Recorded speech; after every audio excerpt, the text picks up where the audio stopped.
حضرت عائشہ صدیقہ رضی اللہ تعالی عنہا سے کسی نے پوچھا تھا صحابہ کرام علیہم رضوان میں سے کہ اماں جی نبی پاک کے اخلاق کس طرح کے تھے؟ تو فرمانے لگی قرآن مجید ہی رسول پاک کے اخلاق ہیں۔ اور پھر حضرت عائشہ صدیقہ رضی اللہ تعالیٰ عنہ اس شخص سے کہنے لگیں چاہے تو سورہ مومنون پڑھ لو۔ تو انہوں نے یہ ابتدائی آیات سورہ مومنون کی جب تلاوت کی تو حضرت عائشہ فرمانے لگی یہی تو میرے نبی پاک کے اخلاق ہیں، اور یہی وہ آیات ہیں جن میں اللہ تبارک و تعالیٰ نے بندہ مومن سے تقاضا کیا ہے کہ اگر وہ جنت کا وارث بننا چاہتا ہے، جنت وہ جگہ ہے جہاں رسول کریم علیہ السلام کا قرب بھی ملے گا اور رب کریم کی زیارت بھی نصیب ہوگی، وہ مقام فلاح، وہ مقام کامیابی، وہ مقام جہاں اللہ تعالیٰ اپنے بندوں پر اپنی رضا نازل فرمائے گا، اس مقام کا نام مقام جنت ہے۔ تو اس سورہ مبارکہ کی ابتدائی آیات کے اندر اللہ تبارک و تعالیٰ نے ان صفات کا تذکرہ فرمایا ہے کہ اگر وہ صفات ہم اپنے اندر پیدا کرنے میں کامیاب ہو جائیں، معنی یہ ہے کہ ہمیں اللہ تبارک و تعالیٰ نے جنت کا وارث بنا دیا ہے۔ بڑے غور کے ساتھ سورہ مومنون کی ان ابتدائی آیات پر غور کرنا چاہیے۔ رب فرماتا ہے قد افلح المؤمنون، تحقیق مومن کامیاب ہو گئے۔ کون سے مومن؟ الذین ہم فی صلاتہم خاشعون، وہ جو اپنی نمازوں میں گڑ گڑانے والے ہیں، خشوع کے ساتھ، عاجزی کے ساتھ، انکساری کے ساتھ، ذوق کے ساتھ نماز پڑھنے والے ہیں۔ والذین ہم عن اللغو معرضون، اور وہ جو بیہودہ باتوں سے منہ پھیرنے والے ہیں، لغویات سے اپنا رخ پھیرنے والے سنجیدہ لوگ۔ پھر ارشاد فرمایا والذین ہم للزکاۃ فاعلون، جو زکوٰۃ دینے کا کام کرنے والے ہیں۔ پھر فرمایا والذین ہم لفروجہم حافظون، اور وہ لوگ جو اپنی شرمگاہ کی حفاظت کرنے والے، اپنی شرمگاہ کی حفاظت کرنے والے۔ الا علی ازواجہم، مگر یہ کہ اپنی بیویوں پر، او ما ملکت ایمانہم، یا اپنی شرعی باندیوں پر۔ اس زمانے میں جو لونڈی خریدی جاتی تھی اس سے بھی وطی کرنا جائز تھا، اگرچہ اب لونڈیاں موجود نہیں ہیں تو یہ فعل بھی موجود نہیں، سوائے اپنی بیویوں پر یا شرعی باندیوں پر۔ فإنہم غیر ملومین، فرمایا جو یہ کام کرے اس پر کوئی ملامت نہیں ہے، اپنی بیوی کے پاس شرعی طریقے سے جائے یا باندی کے پاس جائے۔ فمن ابتغى وراء ذلك، اور جو آدمی اس کے بعد اس حد سے بڑھے، اس کے سوا کچھ اور کرے جو بندہ، فرمایا فاولئک هم العادون، یہ لوگ حد سے بڑھنے والے ہیں، جو لونڈیوں اور باندیوں کے علاوہ، اپنی بیویوں کے علاوہ کسی اور جگہ گندگی کریں، یہ حد سے بڑھنے والے، حدوں کو کراس کرنے والے لوگ ہیں۔ پھر ارشاد فرمایا والذین هم لاماناتہم وعہدہم راعون، اور وہ جو اپنی امانتوں اور اپنے وعدوں کی رعایت کرتے ہیں، امانتیں ادا کرتے ہیں، وعدے پورے کرتے ہیں۔ اور وہ لوگ جو اپنی نمازوں کی حفاظت کرنے والے ہیں، جن میں یہ خوبیاں آ گئیں، میرا رب فرماتا ہے نماز میں خشوع وضو حاصل ہو گیا، فضولیات سے بچ گئے، زکوٰۃ ادا کرنے والے بن گئے، شرمگاہ کی حفاظت کرنے والے بن گئے، امانتیں عہد پورے کرنے والے بن گئے، اپنی نمازوں کے محافظ ہو گئے۔ اللہ اکبر، قربان جائیں۔ مالک فرماتے ہیں اولئک هم الوارثون، یہی لوگ تو وارث ہیں۔ یا اللہ کس چیز کے؟ فرمایا الذین یرثون الفردوس، یہ لوگ جنت کے وارث ہیں، یہ جنت کے وارث ہیں یہ لوگ۔ ہم فیہا خالدون، اور فردوس سے، جنت سے نکالے نہیں جائیں گے، ہمیشہ ہی جنت میں رہیں گے۔ یہ آیات اللہ کا مطالبہ بھی ہے، یہ آیات صحابہ، اہل بیت، اولیاء اللہ، ان تمام کی سیرت کا عکس بھی ہے۔ اور سب سے بڑھ کر سیدہ عائشہ صدیقہ فرماتی ہیں یہی تو آیات ہیں جنہیں اچھی طرح سمجھ لو گے تو تمہیں مدینے والے کے اخلاق بھی سمجھ میں آ جائے گا، حضور کے اخلاق بھی تمہیں سمجھ میں آئے۔ بڑے غور کے ساتھ سورہ مومنون کی ان ابتدائی آیات پر غور کرنا چاہیے۔ رب فرماتا ہے قد افلح المؤمنون، تحقیق مومن کامیاب ہو گئے۔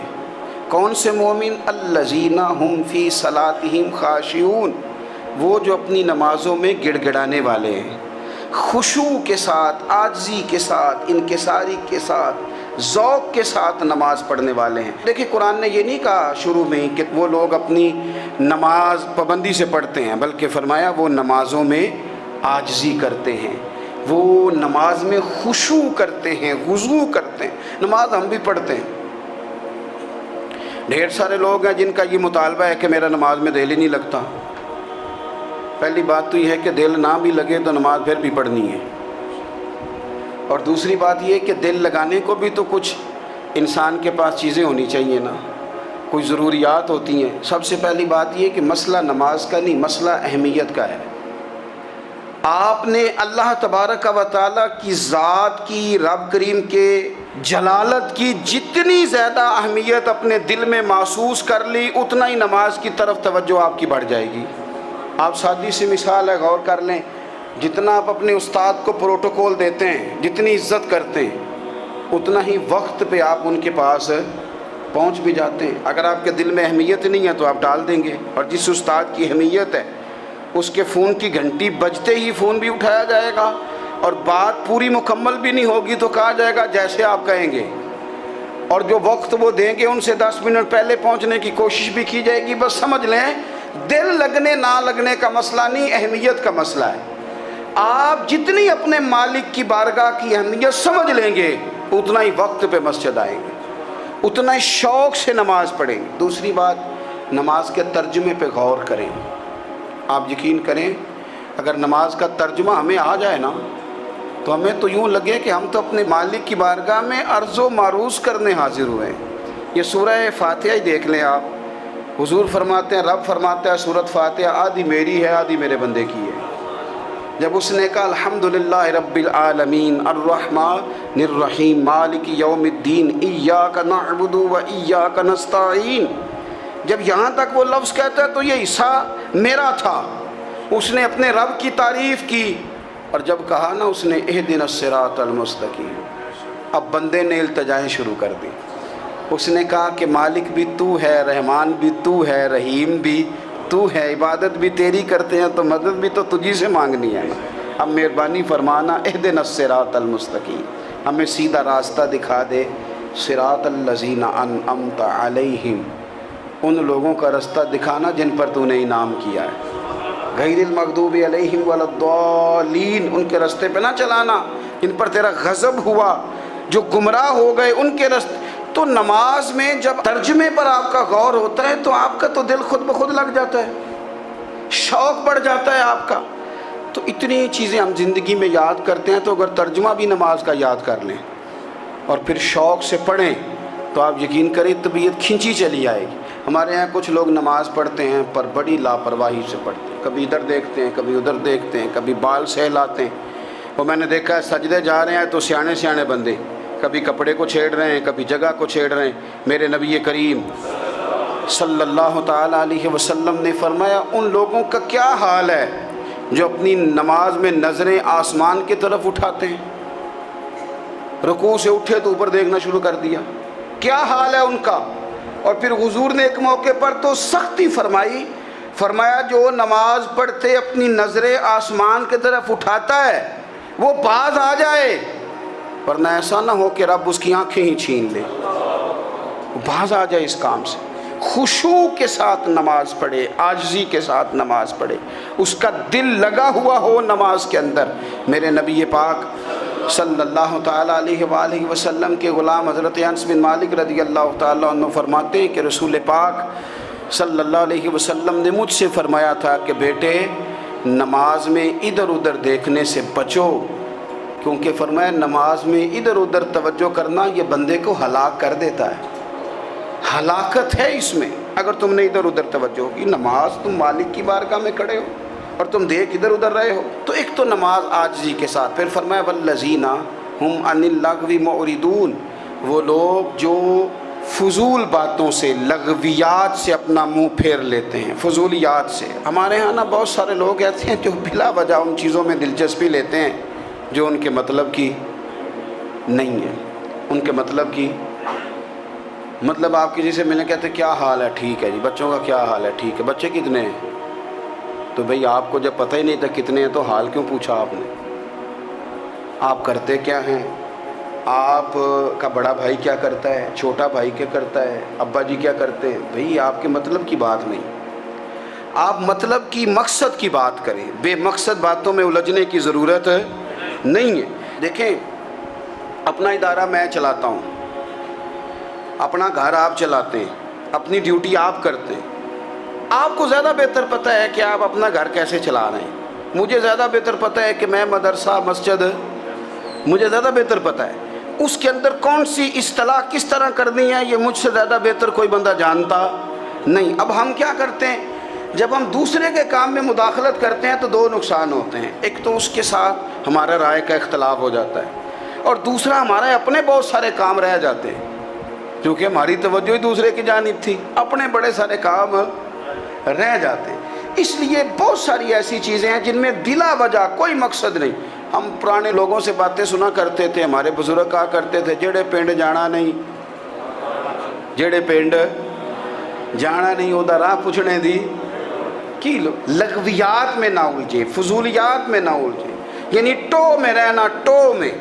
آپ یقین کریں میں نے پرسنلی طور پہ اس چیز کو محسوس کیا ہے کہ ہمارے بہت سارے اہم حقوق صرف اس لیے مس ہوتے ہیں کہ ہماری اپنے سے زیادہ توجہ سامنے والے پہ ہوتی، سامنے والے۔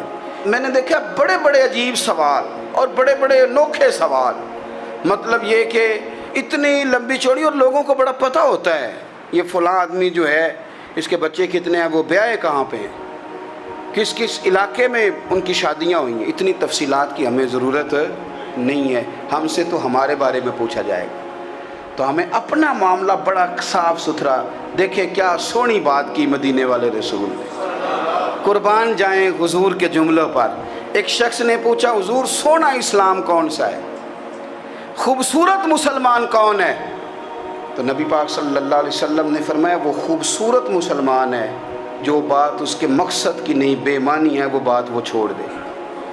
بے مقصد باتوں سے الجھنا جو بندہ چھوڑ دے وہ مسلمان بڑا سونا مسلمان ہے۔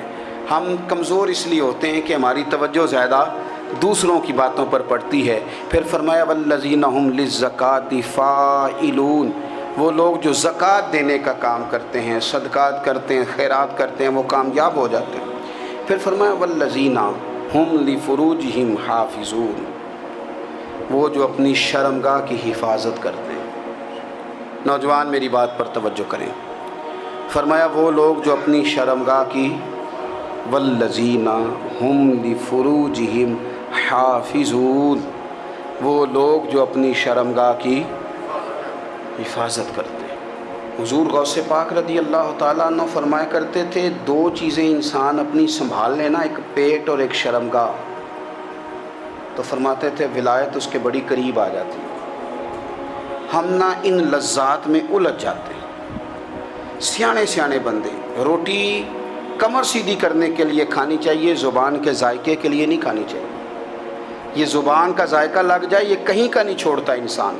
اپنی شرمگاہ کی جو لوگ حفاظت کر لیتے ہیں، کوئی بڑے سے بڑا گناہ کرنے سے بھی بندہ کافر نہیں ہوتا، بندہ کفر کرنے سے کافر ہوتا ہے۔ گناہ بڑے سے بڑا کرنے والا بھی گناہ گار ہے، کافر نہیں۔ لیکن بعض گناہ ایسے ہیں جو جس وقت بندہ کر رہا ہوتا ہے اس وقت وہ مومن نہیں ہوتا۔ میرے نبی کریم صلی اللہ تعالیٰ علیہ وسلم نے فرمایا جب کوئی شرابی شراب پیتا ہے اس وقت مومن نہیں ہوتا، جب کوئی چور چوری کرتا ہے تو اس وقت مومن نہیں ہوتا، اور جب کوئی زانی زنا کرتا ہے تو تب وہ مومن نہیں ہوتا۔ اتنی دیر کے لیے اس کے دل سے ایمان نکال لیا جاتا ہے۔ یہ جو ہمارے لڑکے بن سمر کے نکلتے ہیں، یہ جو میک اپ کا خرچہ لڑکیوں کے برابر لڑکوں کا ہوتا جا رہا ہے، یہ جو لڑکے بھی رات کو چہرے پر کریم لگا کر کے سوتے ہیں، یہ بتا سکتے ہیں کہ مقاصد کیا ہے؟ بتا سکتے ہیں؟ یعنی بچے بھی بغیر شیمپو کے بال نہیں دھوتے، مثلا کیا کرنا ہے آپ نے اس کا؟ بڑی بڑی قیمتی چیزیں جو ہیں وہ آپ نے رکھی ہوئی ہیں، مقصد کیا ہے؟ یہ جو ہمارے بچے بن سنور کے نکل رہے ہیں تو کیا دعوت دے رہے ہیں سوسائٹی کو؟ شارٹ نکرے پہن کے جو نکلے ہوئے ہیں